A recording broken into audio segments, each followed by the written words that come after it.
Sí, gràcies. Bé, es feia referència que nosaltres hem fet un discurs continuista. Jo demanaria que potser ens hagués escoltat més i potser hagués vist que no ha sigut tan continuista com potser es pensen, i tot i que hem dit coses que hem dit altres vegades, evidentment no ens queda altre remei que refermar-nos en temes que reiterem any rere any, perquè vostès no paren de fer els mateixos pressupostos any rere any, llavors amb variables molt limitades.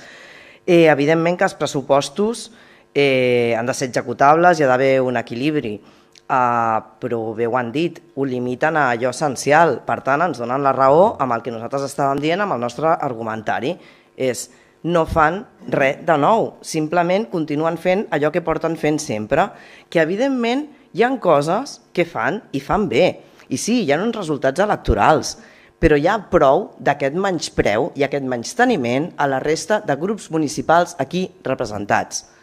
Perquè vostès poden tenir majoria absoluta, i així és, però això no els dona ni el permís ni l'autoritat per fer el que vulguin, ni per actuar moltes vegades com actuen o dir el que diuen. Nosaltres també representem a la ciutadania d'aquesta ciutat. Vam treure un 13% de representació, vostès molt més, sí, i evidentment, i ens han col·locat a l'oposició, la ciutadania.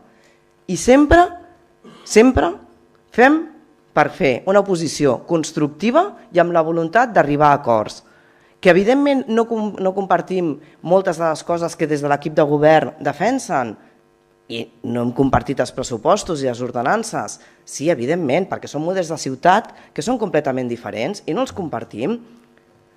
D'altres projectes de ciutat que vostès proposen, els hem donat suport.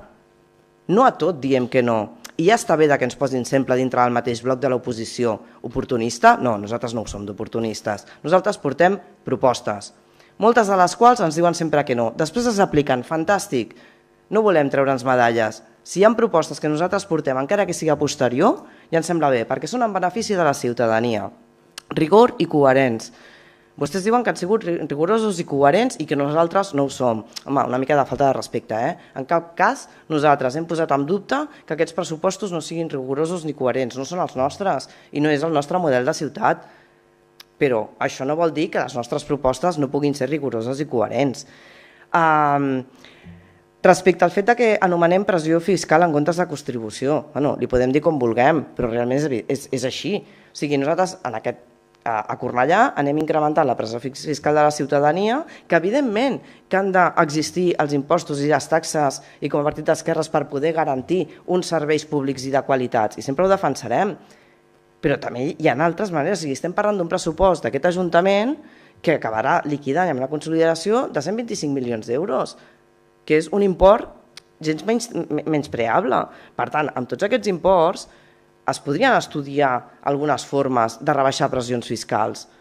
I en aquest sentit, si acabem tenint 4 milions d'euros d'una taxa d'escombraries que reiterem, que entenem que hi ha de ser i que s'havia d'aplicar, però escolteu, busquem la via per reduir aquesta pressió que s'ha afegit a les famílies. Busquem les vies.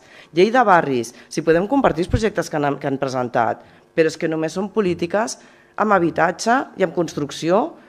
No hi ha política efectiva comunitària, no n'hi ha, i no n'hi ha en aquests pressupostos. El que consta en aquests pressupostos, més enllà de 4 aportacions, tota la resta són incorporacions de modificacions de crèdit de temes que any rere any ja van fent. Ja està.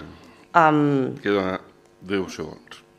I respecte a escolta activa, vostès en fan, nosaltres també, i tant les entitats com la ciutadania, hi ha moltes demandes que en aquest pressupost no estan recollides. Gràcies.